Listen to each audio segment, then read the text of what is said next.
તમે લોકો આ બાજુ આપણે અહીંયા બેસતા હતા.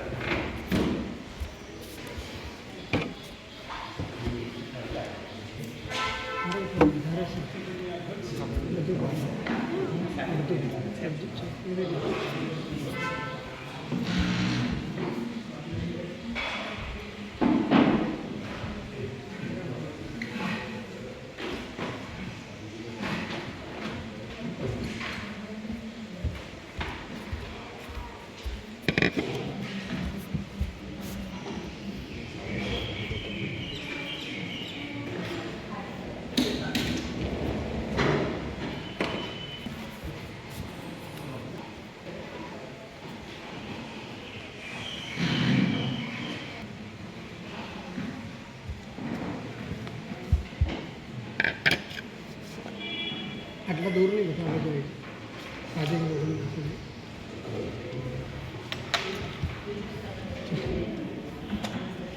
થઈ જશે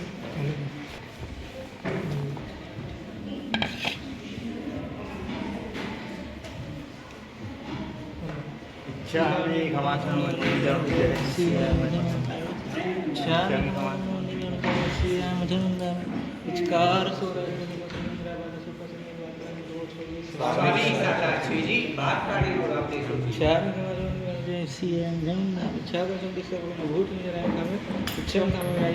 જંગ કિંચી અપજવર્તન કરતે પાને મળે છે આલાવે સુલાવે ચ ચંદ્રવંદ વંદ્ર પાકે જંગી મજે મળે પરિણામ સુમમ્મા બાયર પાતુ પે જાણ અહમ ના જાણાવે છે છા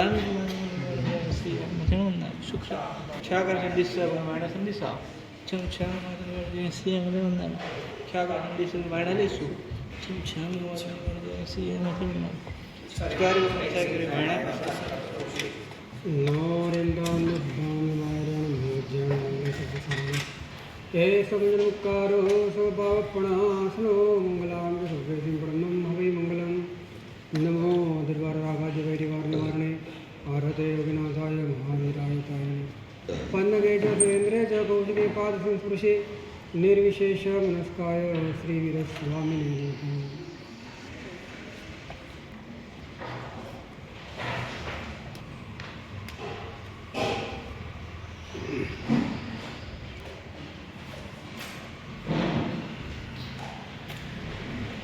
જાગેલો એ છે જેને પોતાનો બોધ છે,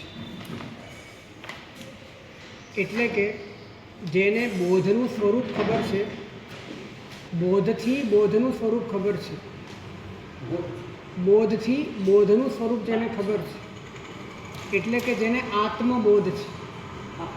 આત્મ એટલે બોધ અને બોધનો બોધ એટલે આત્મબોધ.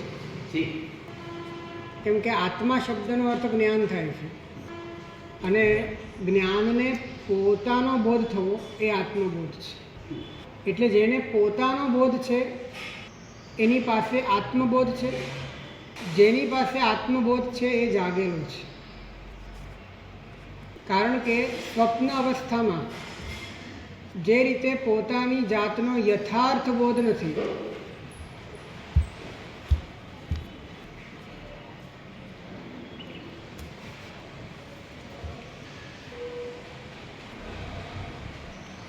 સ્વપ્ન અવસ્થામાં પોતે વાસ્તવિક હોવા છતાં પોતાની વાસ્તવિકતાનો બોધ નથી. એ રીતે બોધ વાસ્તવિક રૂપે હોવા છતાં બોધનો વાસ્તવિક બોધ નથી. જે રીતે સ્વપ્ન અવસ્થામાં માણસ વાસ્તવિક હોવા છતાં એને પોતાની વાસ્તવિકતાનો બોધ નથી, એ રીતે બોધ એનું સ્વરૂપ વાસ્તવિક હાજર હોવા છતાં એ બોધનો વાસ્તવિક બોધ નથી.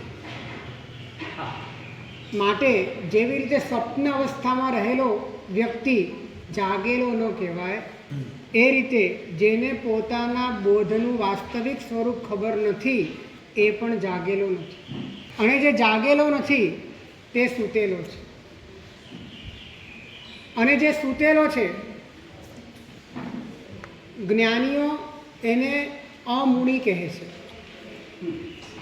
સુત્તા સયા અમૂણી, મૂણીનો સયા જાગરંતી. આચાર્યાંગ સૂત્રમાં આ જ વાતને બહુ જ ઓછા શબ્દોમાં ધ્વનિત કરી છે. કે જે સૂતેલ છે, એટલે કે જેને આત્મબોધ નથી, એ મુનિ નથી. તો જેને બોધ જ નથી પછી એ કયો કહેવાય? જેને થોડો બોધ છે, આત્મબોધ નથી પણ બોધ છે, એ સુતેલો કહેવાય. જેને બોધ જ નથી, ભાન જ નથી, જો એને શું કહેવાય? બોધનો બોધ હોય એને જ અહીંયા બોધ તરીકે સ્વીકારવામાં આવે છે. બોધનો બોધ એટલે કે તમે છો એવું નક્કી તમે બોધના આધારે કરો છો. બરાબર? તમે છો એવું નક્કી તમે શેના આધારે કરો છો? પણ એ નક્કી તમે શેમાં કરો છો? અજ્ઞાની જીવો એ પોતે છે એવું નક્કી બોધથી કરે છે, પણ એ નક્કી ક્યાં કરે છે? એ શરીરમાં કરે છે. એટલે કોઈ બી શરીરમાં કોઈ પણ પર પદાર્થમાં નક્કી કરે છે કે હું આ છું. તો હકીકતમાં તો નક્કી કરનાર બોધ છે કે હું છું, અને હું આ છું એવું નક્કી કરનાર પણ બોધ જ છે, પણ એ નક્કી ખોટી જગ્યા પર કરે છે. પણ જે આ શરીર હું નથી, હું આ જ છું, હજીનો બોધ નથી થયો, એટલે આત્મબોધ નથી થયો, પણ એ નક્કી થઈ ગયું છે કે આપણે આ તો નથી જ. એટલે એ સુતેલો કહેવાય. એ વ્યક્તિને માર્ગાનુસારી કહેવાય. કેમ કે માર્ગ તરફ ઢળવા માંગે છે, માર્ગને અભિમુખ કહેવાય. પરંતુ માર્ગસ્થ ત્યારે કહેવાય કે જ્યારે એને બોધ સમજાય. તમે બોધથી જ બધું સમજો છો. હું શરીર છું એવું પણ તમે બોધથી જ સમજો છો, શરીરથી ક્યારે સમજતા નથી.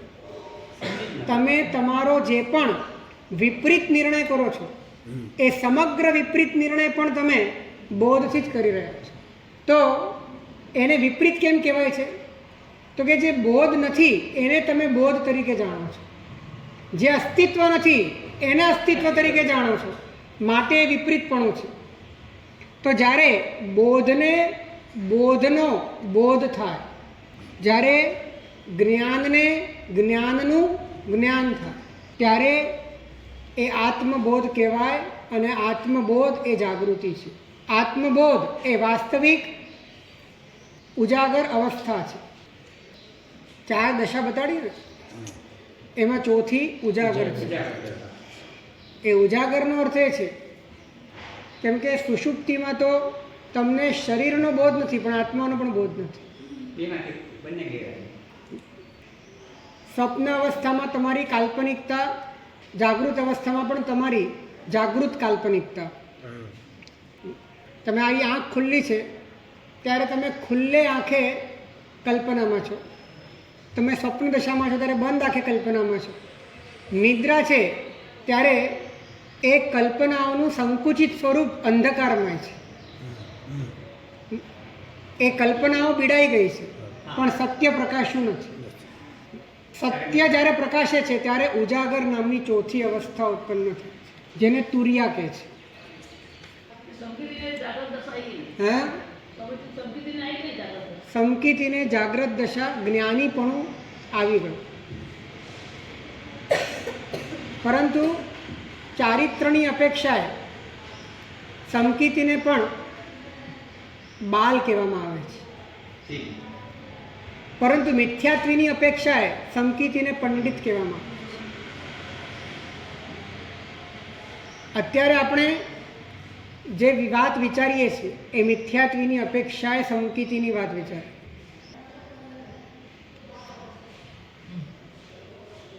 સુત્તા સયા અમુનિ, મુનિનો સયા જાગરંતિ.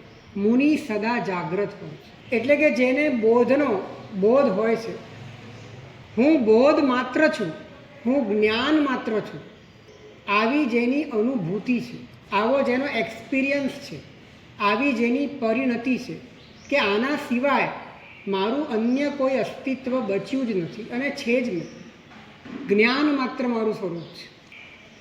તો એ વ્યક્તિ જ્યારે સૂતેલો હોય છે ત્યારે પણ જાગતો હોય છે. એને સ્વપ્ન આવે એ અવસ્થામાં પણ એની ચોથી અવસ્થા જાગ્રત હોય છે. એ જાગતો હોય અને નરી આંખે દુનિયાને જોતો હોય ત્યારે પણ એની ચોથી અવસ્થા હાજર હોય છે. અને જ્યારે સુષુપ્તિમાં હોય છે ત્યારે પણ એની ચોથી અવસ્થા જાગ્રત હોય છે. આ બહુ ચમત્કારિક વાત છે. કેમ કે બાકીની તમામ અવસ્થામાં જેના કારણે એ અબુદ્ધ છે, અજ્ઞાની છે, એ મૂળ કારણ છે કે એને જ્ઞાનનો બોધ નથી, એને બોધનો બોધ નથી. એ બોધ ખુલી ગયા પછી કોઈ પણ પ્રકારની બાહ્ય પરિસ્થિતિઓ હોય એની વચ્ચે પણ એની આંતરિક દશા તો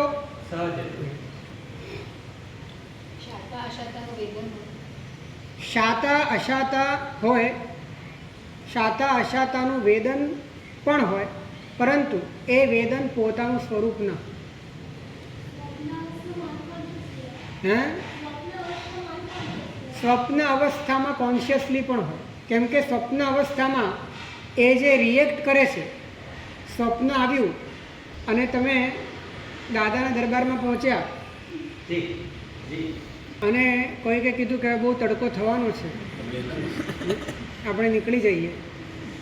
આ બધી પ્રતિક્રિયાઓ સાથે જોડાયેલો હોવા છતાં સાક્ષી તરીકે પોતાની પ્રગટ વિદ્યમાનતા ત્યાં હોય છે, સ્વપ્નમાં પણ હોય છે. આટલી બધી અપ્રમત્તતા પોતાની આત્મજાગૃતિના ક્ષેત્રે સંકિતીને 24 કલાક હોય, કેમ કે પોતાનું સ્વરૂપ ખોતો નથી, અને જે પોતાનું સ્વરૂપ ખોતો નથી એ જ જાગૃત છે. જેને આત્મબોધ ખોઈ દીધો એ જ સુપ્ત છે, એ સૂતેલો છે. અને જ્ઞેયમય ચેતના એ સુપ્ત ચેતના છે, જ્ઞાનમય ચેતના જાગ્રત ચેતના છે. જ્ઞેયમય ચેતનાએ પોતાનો બોધ હણી દીધો છે. બોધ હાજર હોવા છતાં બોધ નથી, અને ઢાંક્યું છે નથી. પરથી ડંકાય કે પરમાં જોડાવાથી ડંકાય, એટલે ઢાંકણું પર છે કે જોડાણ છે? જોડાણ એ જ આવરણ છે, જોડાણ સિવાય કોઈ આવરણ નથી. જેટલું જોડાણ તૂટ્યું એટલું આવરણ તૂટ્યું. પ્રકાશાવરણ ક્ષય. પાતંજલ યોગ સૂત્રમાં એક આવો શબ્દ આવે છે કે પ્રકાશના આવરણનો ક્ષય થાય છે. તો જેમ જેમ જોડાણથી જ આવરણ હતું, જોડાણ તૂટ્યું, આવરણ તૂટી ગયું, તો અંદરનો જોડહળા તેજ, અંદરનો જે જ્ઞાન રાશિ, અંદરનો જે જ્ઞાન ભાનુ છે એ પોતાના સહજ સ્વરૂપમાં વિલસિત થાય છે. હે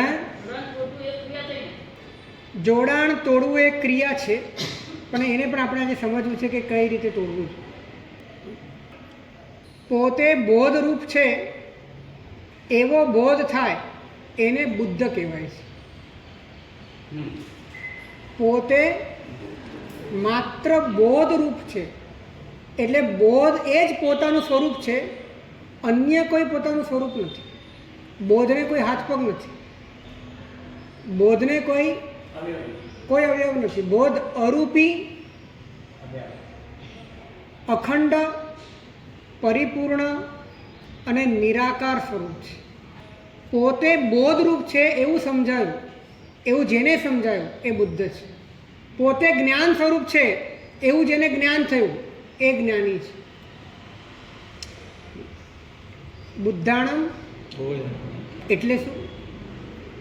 જે બોધ સ્વરૂપ છે પોતે એવો જેને બોધ થયો અને પૂર્ણપણે એ બોધ સ્વરૂપમાં જેમનો બોધ વિલીન થઈ ગયો, સમાઈ ગયો, એને આપણે બુદ્ધ કહીએ છીએ.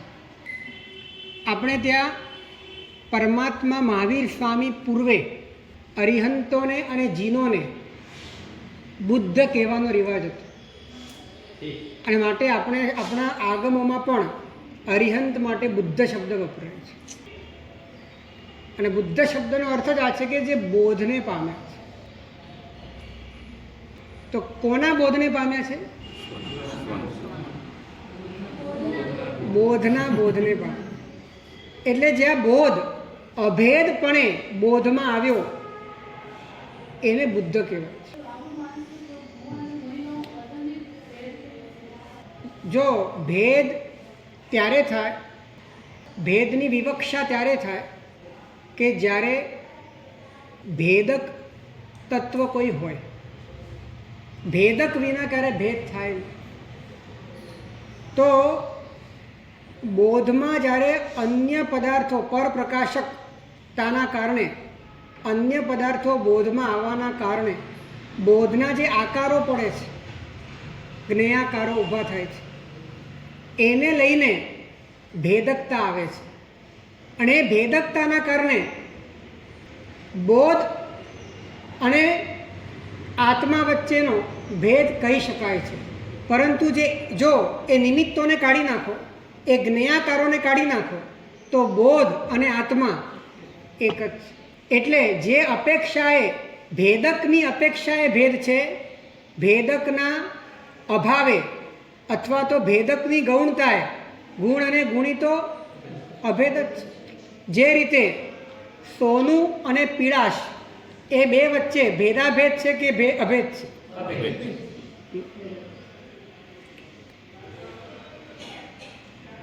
તો કે બીજી અનેક પ્રકારની વિશેષતાઓ સોનામાં છે. પીળાશ છે, ભારેપણું છે, ચીકણાપણું છે. તો એવી અનેક સંખ્યાઓના કારણે એ સંખ્યા ભેદક બને છે. તો એવી રીતે એનો ભેદ ચોક્કસ છે.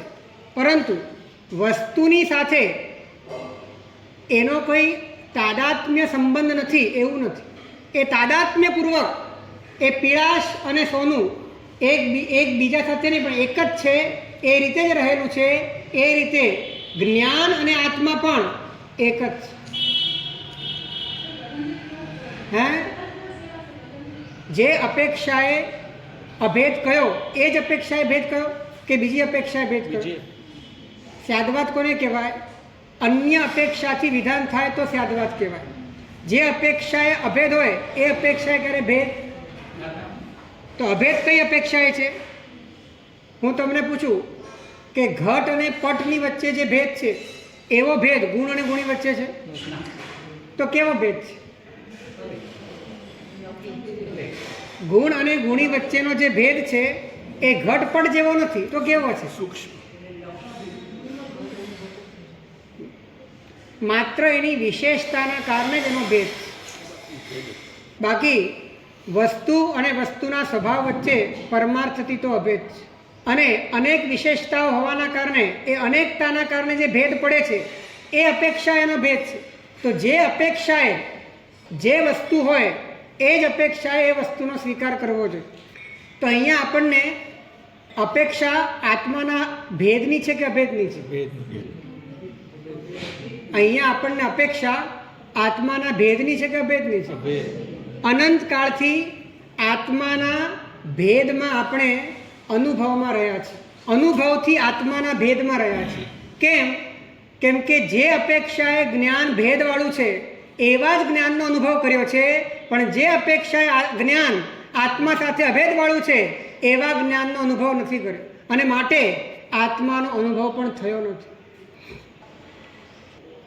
તો જ્ઞાન સમજાતા એટલે કે જ્ઞાનનું સ્વરૂપ સમજાતા હું તમને કહું કે શ્રદ્ધા આત્માના સ્વરૂપની જે શ્રદ્ધા છે એ આત્માથી ભેદપણે કરવાની છે કે અભેદપણે કરવાની છે?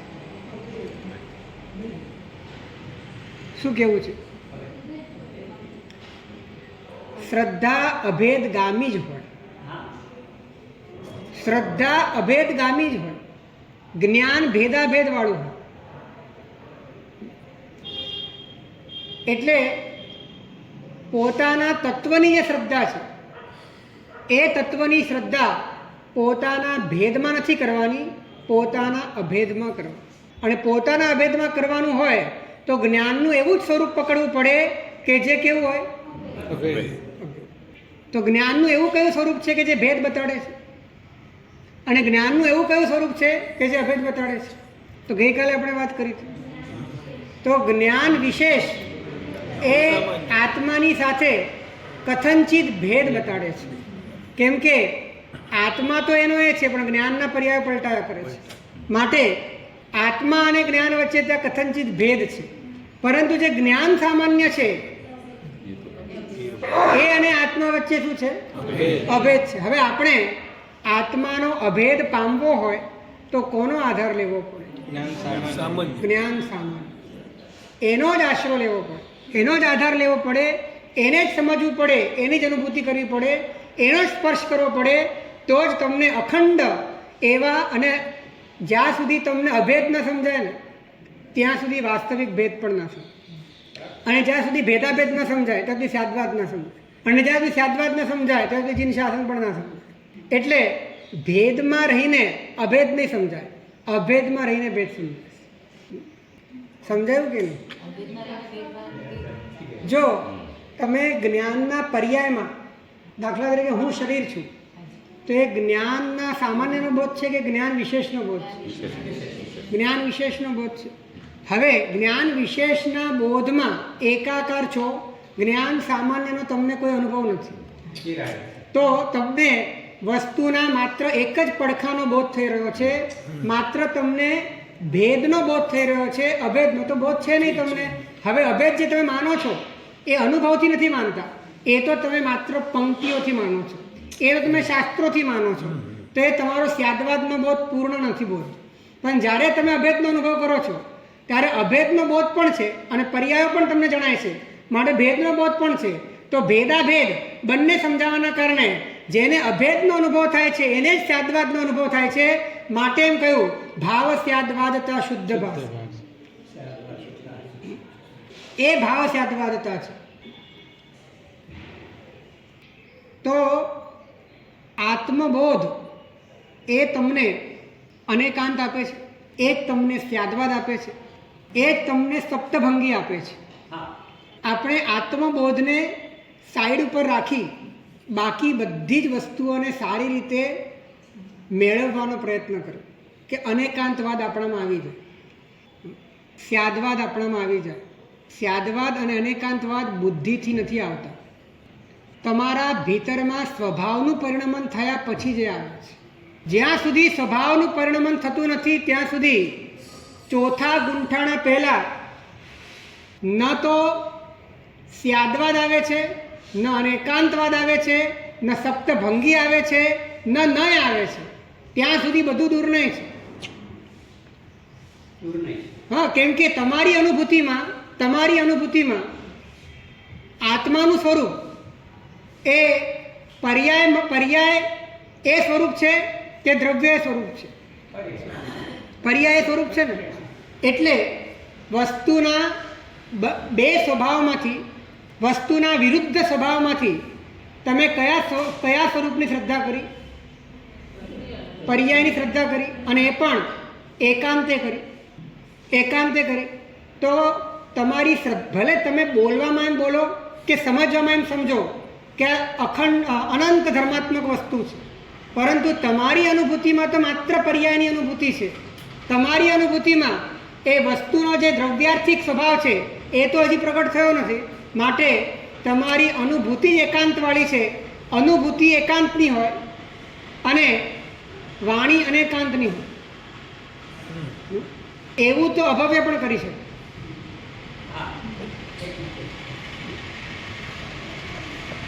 અનુભૂતિ અનેકાંતની હોય અને વાણી પણ અનેકાંતની હોય, અથવા અનુભૂતિ અનેકાંતની હોય અને અનેકાંત માટે વાણી પણ એકાંતની હોય,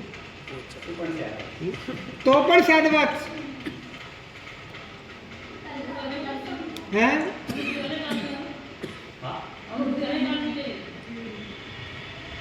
અનેકાંત એટલે બે વિરુદ્ધ વસ્તુનો, બે વિરુદ્ધ સ્વભાવનો એક વસ્તુમાં જે અનુભવ છે કે પ્રતીતિ છે તે અનેકાંત છે. જ્યારે પોતાનો અસ્થિ રૂપે અનુભવ થયો ત્યારે વિશ્વના સર્વ પર પદાર્થોનો નાસ્તિ રૂપે અનુભવ થયો કે અનેકાંત છે. પોતાનો અભેદ રૂપે અનુભવ થયો ગુણનો, ત્યારે પર્યાયોનો કથનચિત ભેદ રૂપે અનુભવ થયો કે થયો.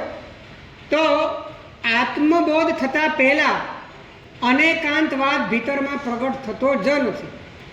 અને અનેકાંત જેને પ્રગટ થયો એ જે પણ બોલશે એ એકાંત બોલશે તો પણ અનેકાંત, એ અનેકાંત બોલશે તો પણ અનેકાંત. અને જેના ભીતરનો અનેકાંત પ્રગટ થયો નથી એ વ્યક્તિ અનેકાંત બોલે તો પણ એકાંત, અને એકાંત બોલે તો પણ થવો જ જોઈએ. એટલે અનેકાંતનો અનુભવ એટલે શું? એટલે કે બોધના સ્વરૂપનો અનુભવ. ત્યાંથી જ બધી વાત ખુલવાની છે, બીજો કોઈ માર્ગ નથી.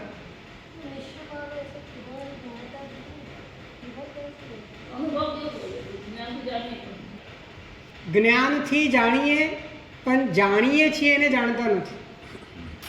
જ્ઞાનથી જાણીએ છીએ, પણ જાણીએ છીએ એ વાતને જાણો છો? શું જાણો છો એને જાણો છો, પણ જાણો છો એને જાણો છો તો કે નહીં. એટલે ચેતનાને કેટલી સાવધાન બનાવવી પડે, કેટલી સૂક્ષ્મ બનાવવી પડે, કેટલી સહજ બનાવવી પડે, કેટલી વર્તમાનમાં પ્રતિષ્ઠિત બનાવવી પડે, કેટલી એને આગ્રહથી વિનિર્મુક્ત બનાવવી પડે, ત્યારે સહજ રીતે ધીરે ધીરે ચેતના બધા જ આગ્રહ અને પરિગ્રહથી મુક્ત થતાં પોતાના મૂળ સ્વભાવને સમજી શકે.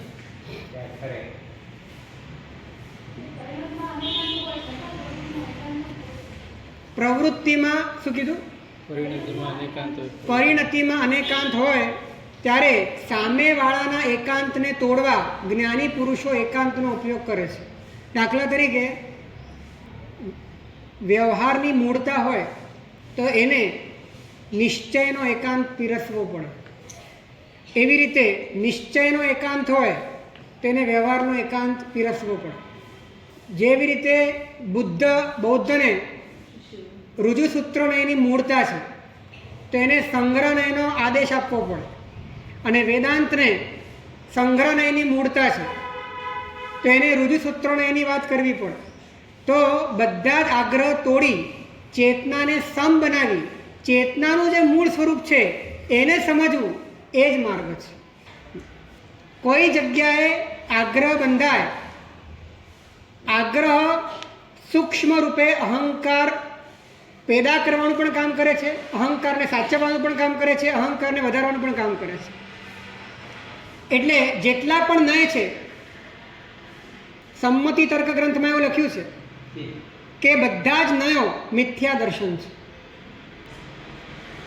જેટલા નય એટલા મિથ્યા દર્શન છે, અને આ બધા જ મિથ્યા દર્શનનો મેળાવડો એનું નામ જીન દર્શન છે.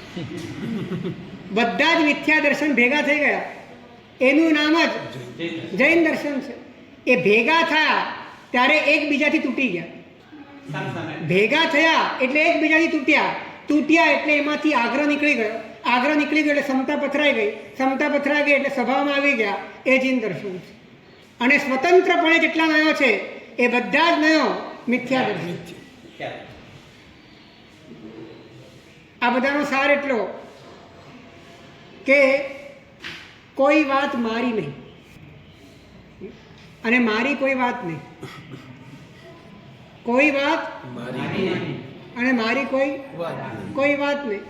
કોઈ પણ અભિપ્રાય ઉપર પોતાનો અધિકાર ભાવ નહીં, કોઈ પણ અભિપ્રાય ઉપર પોતાનું મમત્વ નહીં, કોઈ પણ અભિપ્રાય ઉપર પોતાની આસક્તિ નહીં. એટલી તટસ્થતા કે જાણે એ અભિપ્રાય સાથે કોઈ લેવા દેવા જ નથી. એટલે જે અભિપ્રાય બંધાયો હોય ને એનાથી વિપરીત અભિપ્રાયમાં જઈને એ અભિપ્રાયને તોડી નાખો, બંને તૂટી જાય એટલે પોતે મુક્ત થઈ જાય. એને માટે નય ભણવાના છે. અમારા એક આચાર્ય ભગવાન છે, એ નયની બાબતમાં બહુ કુશળ છે. એમની પાસે કોઈ પણ જાય, એમનું કામ એક જ કે સામેવાળો જે નય લઈને આવેલો હોય એનાથી વિપરીત નય ના. એક મહાત્મા ગયા અને એને કહ્યું કે સાહેબ પેલા મહાત્માઓ બહુ જ મેલા કપડાં પહેરે છે અને એના કારણે સિટીઓમાં જુગુપ્સા થાય છે. તો એની સામે એ આચાર્ય ભગવંતે મેલા કપડાં પહેરવાથી કેટલા લાભ થાય એની પર લગભગ કલાક વ્યાખ્યાન. અને પછી મેલા કપડાવાળા મહાત્માઓ આવ્યા અને એ આવ્યા ત્યારે આ મેલા કપડાં પહેરવાથી કેટલું નુકસાન થાય એની પર 1 કલાક. એટલે જે વ્યક્તિ જે લઈને આવ્યો હોય ધારણા એને તોડી નાખો, કેમ કે ધારણાઓમાં જ મમત્વ પડેલું છે, એમાં આસક્તિ રહેલી છે. એમાં અહંકાર અને અભિપ્રાયની પાછળ વ્યક્તિત્વનું બળ રહેલું છે. આ રીતે સ્યાદવાદ પણ સમતા માટે છે. જો સ્યાદવાદનો ઉપયોગ પોતાની મનગમતી માન્યતાઓ અને પોતે જે કરવા માંગતો હોય એને સિદ્ધ કરવા માટે કોઈ પણ ન્યાયનો ઉપયોગ કરીને અનેકાંતવાદનો ઉપયોગ કરે તો એ અનેકાંતવાદના નામે એકાંતમાં જઈને પોતે ભવ સમુદ્રમાં ડૂબે. એ શાબ્દ નથી. એટલે સ્યાદવાદ પામવો હોય તો એને ગ્રંથોથી પામવાની વાત એ તો માત્ર બૌદ્ધિક છે, પરંતુ એને અનુભવની દ્રષ્ટિએ તમારા ભીતરમાં ઉઘાડવો હોય તો એક જ ઉપાય છે કે તમારે બોધને પ્રાપ્ત કરવો પડે. અને બોધના કયા સ્વરૂપને? જ્ઞાન સામાન્ય સ્વરૂપ જે બોધ છે એ બોધ જ્યારે તમારા બોધમાં પ્રગટ થાય ત્યારે વસ્તુનું પૂર્ણ સ્વરૂપ તમને સમજાય અને ત્યારે એકને જાણતા આખું વિશ્વ પર તરીકે જણાય. અને આખું વિશ્વ પર તરીકે જણાઈ ગયું એ કેવું છે અને કેટલું છે એની માથાકૂટમાં ન પડીએ, પણ એક આત્મા જણાતા બાકી બધું જ પર તરીકે જણાયું ને તો બધાનો બોધ થઈ ગયો ને. પર તરીકે બધાનો બોધ થઈ ગયો ને તો આખા વિશ્વનો બોધ થઈ ગયો ને. તો એકમ જાણી છે. આ જ સર્વજ્ઞતાનું બીજ છે. સર્વજ્ઞતા અહીંથી ખુલે છે. તો જ્ઞાન સમજાતા જે રીતે ગઈકાલે દ્રષ્ટાંત આપ્યું હતું કે કાચમાં જ્યારે તમે ડાઘ સાફ કરો છો ત્યારે પ્રતિબિંબ તમારું છે, તમારું મુખ એમાં છે પ્રતિબિંબ તરીકે, છતાં પણ તમને દેખાતું નથી. કારણ કે તમારી દ્રષ્ટિ ક્યાં છે? તમારી દ્રષ્ટિ કાચ ઉપર છે. કેમ કે ડાઘ ક્યાં છે? કાચમાં. તમારી દ્રષ્ટિ કાચમાં છે, માટે કાચમાં રહેલું પ્રતિબિંબ પણ જણાતું નથી. એ રીતે જ્ઞાન સમજાતા પ્રતિબિંબિત થતા જ્ઞેય પણ ન સમજાય એ પરાકાષ્ઠાનો વૈરાગ્ય છે. એકદમ જ્ઞાન સમજાતા હું તમને કહું કે તમે તમારું મોઢું જોતા હો અને હવે તમારે મોઢું નથી જોવું. કાચમાં જ મોઢું જોઈ રહ્યા છો અને કાચમાં મોઢું નથી જોવું, તો ઉપાય શું છે?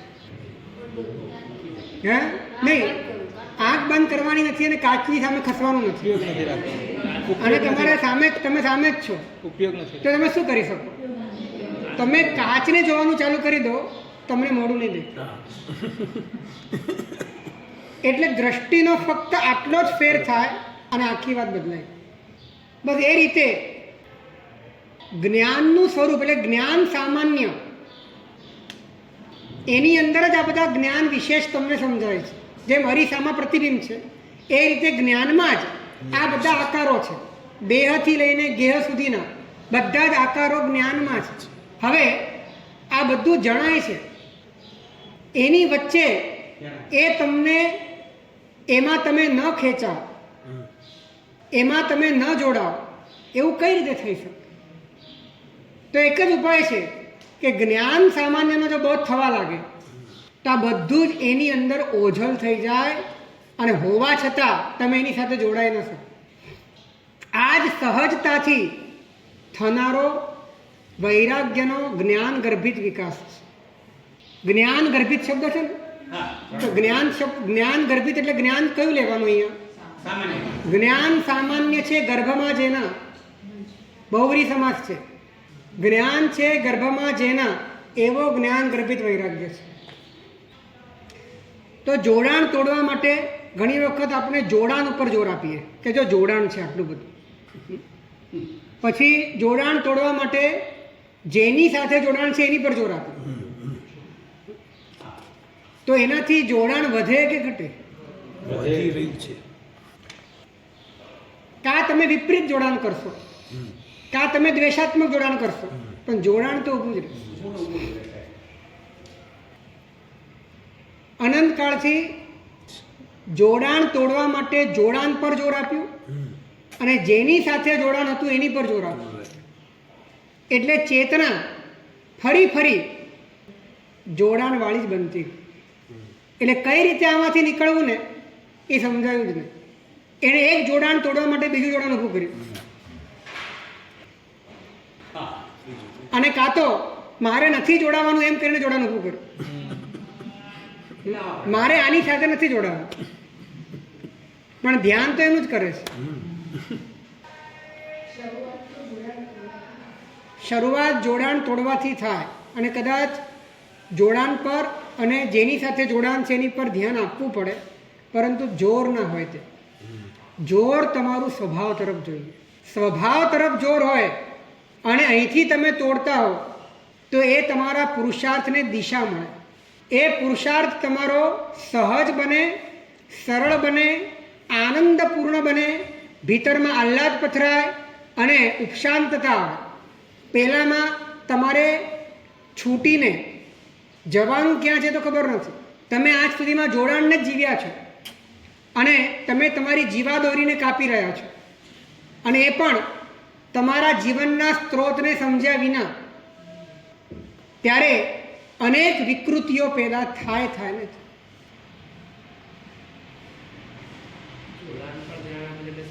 હે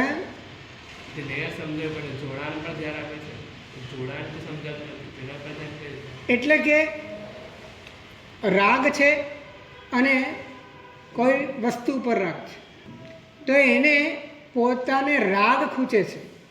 એ મારે રાગ કાઢવો છે અને આનો રાગ કાઢવો છે. આની સાથેનું જોડાણ તોડવું છે અને આની સાથે કાં તો એ નિમિત્તને છોડવા માંગે છે, કાં તો એના રાગને છોડવા માંગે છે, પણ છોડવો કઈ રીતે એને સમજાતું જ નથી.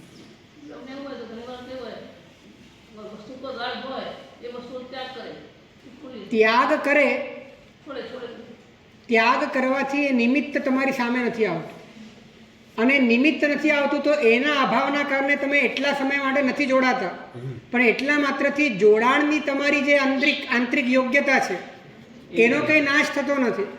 અને એ સમયગાળામાં કંઈક બીજું ત્રીજું ભટકાઈ ગયું તો ત્યાં શિફ્ટ થઈ જશે તમે. અને એવું થાય જ છે મોટા ભાગે. અને ઘણી વખત તો એવું થાય કે આનું જોડાણ તોડવા માટે ત્યાં જોડાણ કરે, એવું પણ કરતા હોય.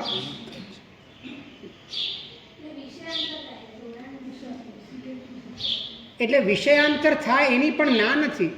જે પણ થાય એમાં જોર તમારું સ્વભાવ તરફ છે. આટલી વાત છે. તમારે જોડાણ પર પણ ધ્યાન આપવું પડે. જેની સાથે જોડાણ છે કદાચ એના પ્રત્યે પણ તમારે વૈરાગ્ય કેળવવો પડે, પણ જોર તમારું સ્વભાવ તરફ હોય તો તમારી બાકીની બધી જ ગતિવિધિ સફળ થઈ શકે. આપણું બધું જ જોર માત્ર નિષેધ ઉપર છે, માત્ર નકારાત્મક પ્રક્રિયા ઉપર છે, પણ જે સકારાત્મક, જે વિધેયાત્મક, જે અસ્તિત્વરૂપ વસ્તુ છે, જે આનંદરૂપ પદાર્થ છે એના પ્રત્યેનું કોઈ જોર નથી. અને માટે આ પ્રક્રિયામાં વિકૃતિ આવે ને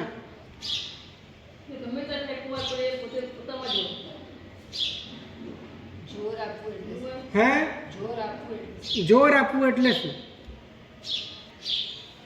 તમે જ્ઞાન રૂપે જાગૃત થવા પ્રયત્ન કરતા હો અને એ પ્રયત્નની ધારામાં તમે જોડાણ તોડવા માંગતા હો, એટલે તમારું પૂરું જોર જ્ઞાન રૂપે જાગૃત થવામાં છે. સમજાય છે? જો તમને સમજાવો, શરીર ક્રિયા કરે છે, હા કે ના? કરે છે. એટલે ક્રિયાનું ઉપાદાન શરીર થયું. એવી રીતે મન અભિપ્રાય કરે છે, અભિપ્રાયનું ઉપાદાન કોણ થયું? અને જાણવાનું કામ કોણ કરે છે? જ્ઞાન. તો જાણવાની ક્રિયાનું ઉપાદાન જ્ઞાન. તો હવે 3 ઉપાદાન છે, 3 વાત છે. શરીર છે, મન છે અને જ્ઞાન છે. તો તમે કયા સ્તરે તમારી હયાતીને સ્વીકારો છો? એટલે શરીરની ક્રિયાઓ થઈ રહી છે તો એ શરીર તરીકે તમે જીવવા માંગો છો, એ રૂપે ઉપસ્થિત રહેવા માંગો છો, એ રીતે તમે જાગૃત રહેવા માંગો છો પોતાની જાત માટે, શું તમે મન તરીકે જીવવા માંગો છો કે તમારા મનમાં જેટલા અભિપ્રાયો થઈ રહ્યા છે એ અભિપ્રાયો, એ સંકલ્પ વિકલ્પો, એ સંબંધી જે તમારી અવેરનેસ છે કે જાગૃતિ છે કે એનો જે તમને અનુભવ છે એ જ તમારી હયાતી છે, એ રીતે તમે જીવવા માંગો છો કે માત્ર તમે જ્ઞાન તરીકે જીવવા માંગો છો? સમજાય છે શું કહેવા માંગુ છું? જ્યારે તમે તમારો અંદરનો પ્રયત્ન કેવલ જ્ઞાન તરીકે જીવવા માંગવાનો હોય અને એ માટે તમે જોડાણ તોડવા માંગો છો તો જોર તમારું ક્યાં ગયું? જ્ઞાન સ્વભાવ તરફ ગયું. હે? અભિપ્રાય છોડશો અને જો જોર નહીં હોય સ્વભાવ તરફનું તો થશે શું કે મેં અભિપ્રાય છોડ્યા, આવો એક અભિપ્રાય ઊભો થશે ક્રાંતિ. અને નિર્વિકલ્પતાનો આભાસ ઊભો થશે અને જાગૃતિ વિનાની શૂન્યતા આવશે.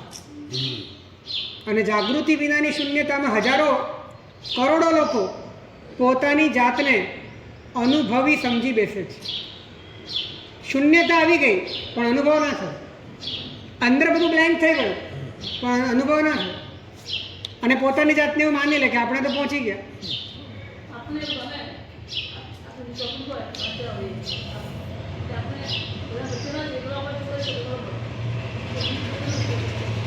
બધાની વચ્ચે જો બધાની વચ્ચે બે રીતે રહેવાય. એક તો આપણી આસપાસ બધાના શરીર હોય અને આપણું શરીર બધાની વચ્ચે હોય અને એક આપણું મન બધાની વચ્ચે હોય.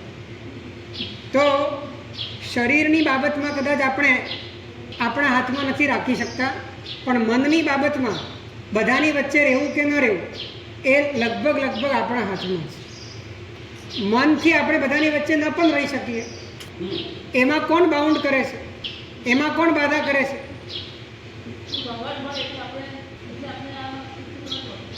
જો એ ઘોંઘાટ છે, એ ઘોંઘાટ જો તમને એક બહુ સારી વાત બતાડું, એક પણ અવસર એવો નથી કે જે અવસર તમારા માટે તમારા ભીતરમાં ઉતરવાનો ઘાટ ન બની શકે.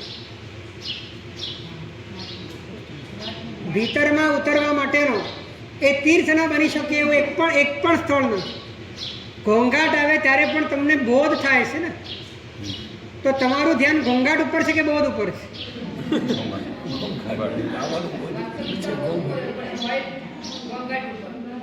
એટલે બોધ તો હાજર છે પણ તમારું ધ્યાન બોધ ઉપર નથી, તમારું ધ્યાન ઘોંઘાટ ઉપર છે. તો જ્યારે પણ તમે અંતર્મુખ થવા માંગો ત્યારે બોધને પકડીને તમે તમારા ભીતરમાં જઈ શકો એવી સગવડ કુદરતે 24 કલાક માટે આપી. એમને એમ તો અરણિકા પુત્ર આચાર્ય ભાલાની અણી પર કેવું જ્ઞાન નહીં પામ્યા, જ્ઞાનમાં લીન થઈ ગયા. તો તમે કાંઈ ન કરો, માત્ર જ્ઞાન રૂપે જાગૃત રહો અને જાગૃત થવા માટે કાંઈક કરવું પડે તો કરો, તો 100% જોડાણ તૂટી જશે. હે? તમે કાંઈ જ ન કરો, માત્ર જ્ઞાન તરીકે અવશિષ્ટ રહેવા માટે, જ્ઞાન તરીકે જ જાગૃત રહેવા માટે તમે પ્રયત્ન કરો અને એને માટે કદાચ જે કરવું પડે એટલું કરો તો 100% જોડાણ તૂટી જશે. કેમ કે તમારું જોર સત્ય સાથે જોડાયેલું છે, સત સાથે જોડાયેલું છે. માટે અસતથી તોડવાનું બળ તમારામાં આપોઆપ આવી જશે. પણ સત સાથે જોડાયા વગર અસતને તોડશો તો કયા બલબૂતા ઉપર તોડશો? ફરી તમારે નવા અસતને પકડવું પડશે. તો આમાં એક બહુ સારી ટ્રીક છે જ્ઞાનને સમજવા માટે. જ્ઞાનને સમજવા માટે એક બહુ સારી ટ્રીક છે. આપણે શું કરીએ છીએ, જ્યારે પણ જ્ઞાનને સમજવાની વાત આવે ત્યારે પણ આપણે જ્ઞાનથી જે વસ્તુઓને સમજીએ છીએ એ રીતે જ જ્ઞાનને સમજવાનો પ્રયત્ન કરીએ. બરાબર છે ને? જ્ઞાનથી આ પેનને જેમ સમજવાનો પ્રયત્ન કરીએ છીએ એ જ રીતે જ્ઞાનથી જ્ઞાનને સમજવાનો પ્રયત્ન. આવું જ છે ને? અને આમાં ક્યારે મેળ પડે નહીં. જ્ઞાનને પણ વિષય બનાવો છો, તો જ્ઞાન વિષય છે ખરું? જ્ઞાન, આપણું જ્ઞાન એ વિષય છે ખરું? જે વિષય હોય એ જ્ઞાન હોય ખરું? તો પછી જ્ઞાનને સમજવાની પદ્ધતિ અને વિષયને સમજવાની પદ્ધતિ વચ્ચે વિપરીત પ્રક્રિયા છે. વિષયને સમજવાની પ્રક્રિયામાં જ્ઞેય તરફની અભિમુખતા છે અને ભિન્નતા છે.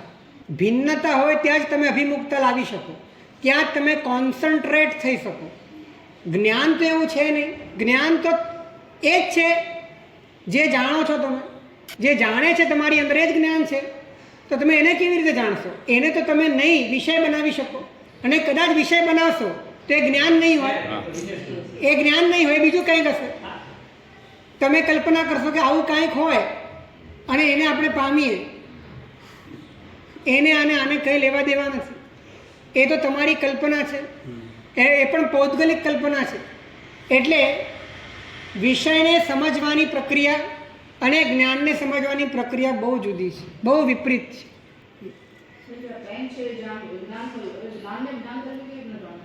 જો આ પેન, એને તમે વિષય રૂપે જાણી કે જ્ઞાન રૂપે જાણી? વિષય રૂપે જાણી. ક્યાં જાણી? ક્યાં જાણી?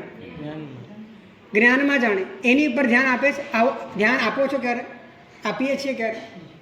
આપણું ધ્યાન વિષય તરફ અભિમુખ થઈને વર્તે છે, પણ એ વિષય ક્યાં ભાસી રહ્યો છે?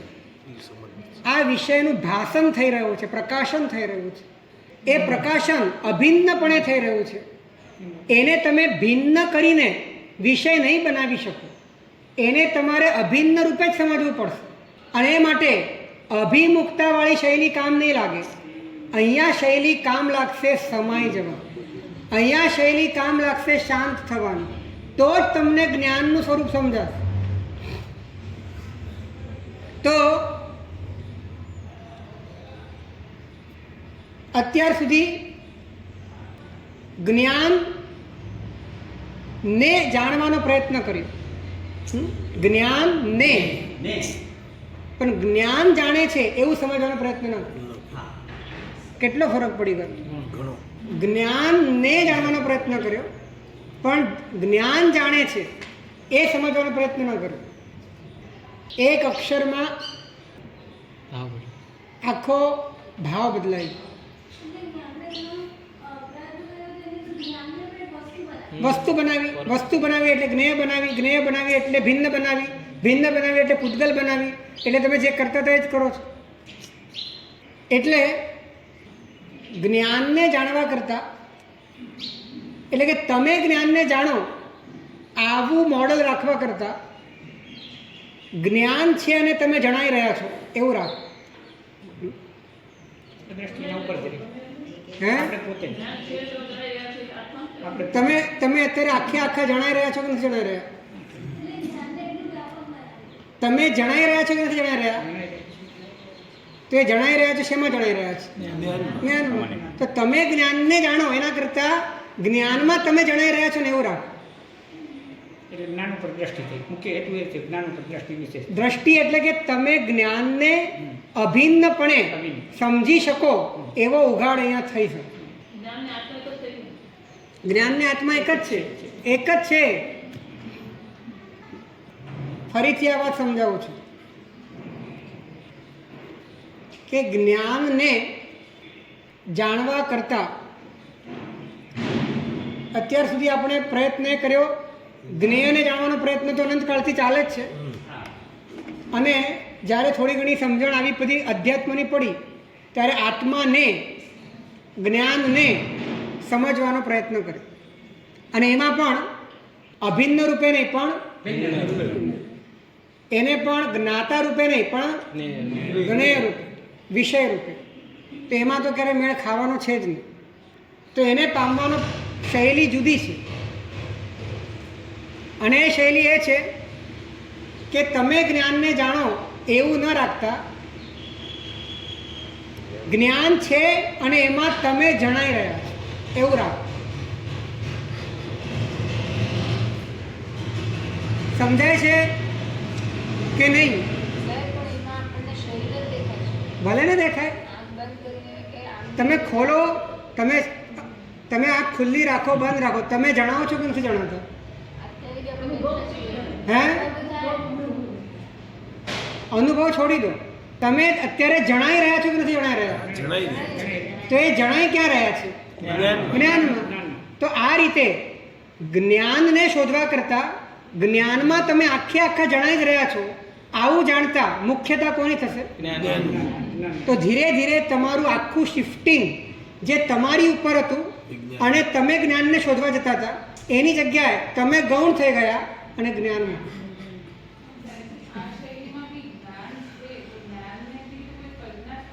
નહીં, આ તો અનુભવમાં જ આવી રહ્યું છે ને. આમાં ક્યાં કલ્પના કરો?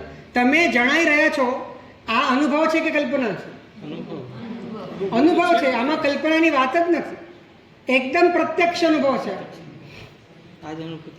અને એમ કરતાં કરતાં જ્યારે જ્ઞાનની મુખ્યતા થાય અને મુખ્યતામાં જ્ઞાન સ્વતંત્રપણે ભાસે, જ્યારે જ્ઞાન શુદ્ધ રૂપે ભાસે, જ્ઞાન સામાન્ય રૂપે ભાસે, આમ કરતાં કરતાં જ ભાસે, ત્યારે દેહ આત્માના ભેદપૂર્વક, વિભાવ અને સ્વભાવના ભેદપૂર્વક પોતાની સ્વરૂપ દશા અનુભવમાં આવે છે. તમે વિચારો કેટલી શાંતિ પથરાઈ જાય. તમે કાંઈક જાણો, એ જાણવાની ઉત્તેજનામાં કેટલી અશાંતિ છે, અને તમે આખા જણાઈ રહ્યા છો એવું વિચારતા તમે કેટલા અંદરથી શાંત થઈ જાઓ છો, કેટલા ફોલ્ડ થઈ જાઓ છો.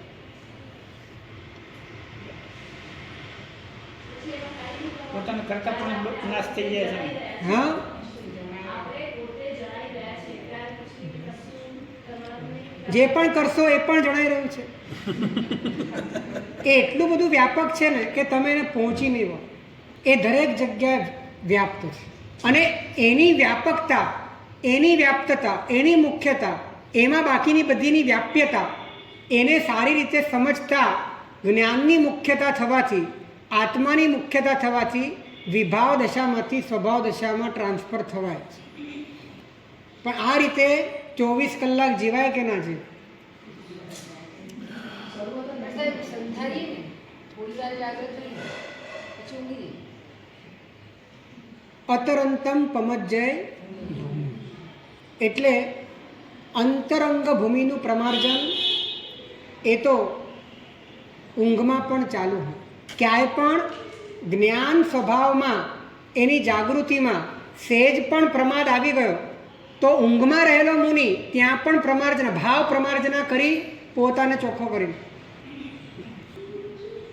તો આ રીતે જો રુચિપૂર્વક આટલા ભાવ તો જ્ઞેય પાછળ આપ્યા છે અને એડી ચોટીનું જોર લગાડીને પામવાનો પ્રયત્ન કર્યો છે, છતાં એક પરમાણુ માત્ર પણ આપણો થયો નથી અને થઈ શકે એવું નથી. તો એક વાર જ્ઞેયમુખી પ્રયત્ન છોડી જ્ઞાનમુખી, જ્ઞાનમય પ્રયત્ન કરીએ અને પૂરી તાકાત લગાડી અંતર્મુખ થઈ, વિરક્ત થઈ, ઉપશાંત થઈ, શૂન્ય થઈ, જાગૃત થઈએ. તો આ જાગૃતિ ખૂબ જ ઓછા સમયમાં અનાદિકાળનો આપણો થાક એક જ ક્ષણમાં ઉતારીશું. ત્યારે તો આપણે કીધું પ્રયત્નશીલ નથી. હવે આ તો પાછું પ્રયત્ન જ થયું. પણ આ પ્રયત્ન જુઓ ને તમે કેવો છે. આમાં પ્રયત્ન નથી. આ પ્રયત્ન એવો છે કે આમાં પ્રયત્ન ઓસરતો જાય. એટલે પ્રયત્ન શૂન્યતાનો પ્રયત્ન છે. કેમ કે જાણવાનું તમારે છે. હવે કોણ જાણે છે? તમે તો જણાઈ રહ્યા છો. તમે જણાઈ રહ્યા છો અને એ તો ઓટોમેટિક ચાલે છે. તમારે કેમાં કંઈ કરવાનું છે? તો પ્રયત્ન શૂન્યતા આવતી જશે, અકર્તાપણું આવતું જશે. ભીતરની અંદર બધા જ વ્યક્તિત્વો ખરી પડશે અને છેલ્લે અંતે જ્ઞાન માત્ર રૂપે અવસ્થિતિ થઈ જશે. તો લાગ લગાટ આ પ્રયત્નો, રાત દિવસ પ્રયત્નો, સૂતા જાગતા બેસતા ઉઠતા પ્રયત્નો, ક્યાંય પણ ચૂકાય નહીં એ રીતના પ્રયત્નો જ્યારે થાય ત્યારે મોક્ષ હથેળીમાં હોય છે. ત્યારે પરમાત્મા અને આત્મા વચ્ચેનું અંતર ભૂસાઈ જાય છે. પરંતુ આ પ્રયત્નમાં સાતત્ય એ જ સૌથી મોટી ચેલેન્જ છે. આ પ્રયત્ન સમજાવવો પણ એક વખત સહેલો છે, પરંતુ એ પ્રયત્નમાં સાતત્યપૂર્ણ રીતે ટકી રહેવું એ સૌથી વધારે અઘરું છે. અને એ સાતત્યપૂર્ણ રીતે ટકી રહેવા માટે સૌથી વધારે અનુકૂળ વ્યવસ્થા હોય તો એ અનુકૂળ વ્યવસ્થાનું નામ જ સંયમ જીવન છે. પણ એ સંયમ જીવન એમાં સાધ્યની જાગૃતિ ન હોવાના કારણે આપણે એની આખી વ્યવસ્થા એવી બદલી નાખી છે કે અત્યારે આપણા માટે વ્યવસ્થા જ જાણે કે પ્રતિકૂળ બની ગઈ છે. પરંતુ જો મૂળ પદ્ધતિથી જીવીએ તો એના જેવી અનુકૂળતા પરમાર્થને પામવા માટે બીજે કઈ જગ્યાએ નથી. તો આપણે પ્રયત્ન કરીએ અને જ્ઞાનના સ્વરૂપ સુધી પહોંચવા માટે, બોધના બોધને પ્રાપ્ત કરવા માટે, જ્ઞાનનું જ્ઞાન પ્રાપ્ત થાય એને માટે વિપરીત શૈલી, જ્ઞેયને જાણવાની વિપરીત શૈલીમાં પ્રયત્ન આદરીને જોડાણ તોડીએ એ જ અભ્યર્થના જન્મના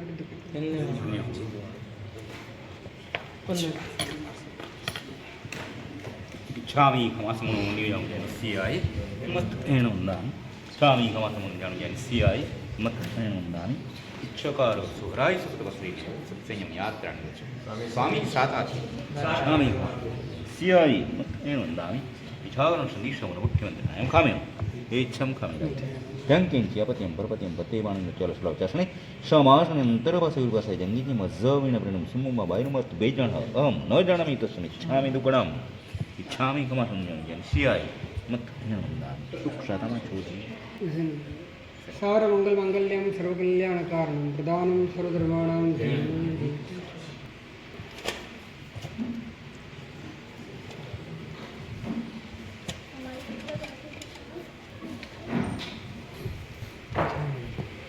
આજે એકદમ ક્લિયર નિકાલ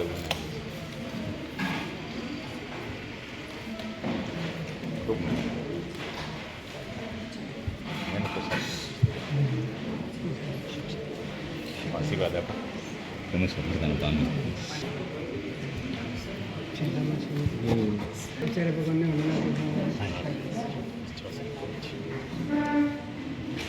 કાલે પાડું સાહેબનું કાલે પાડું કેટલાની પાંત્રીસ 68 પાંત્રીસ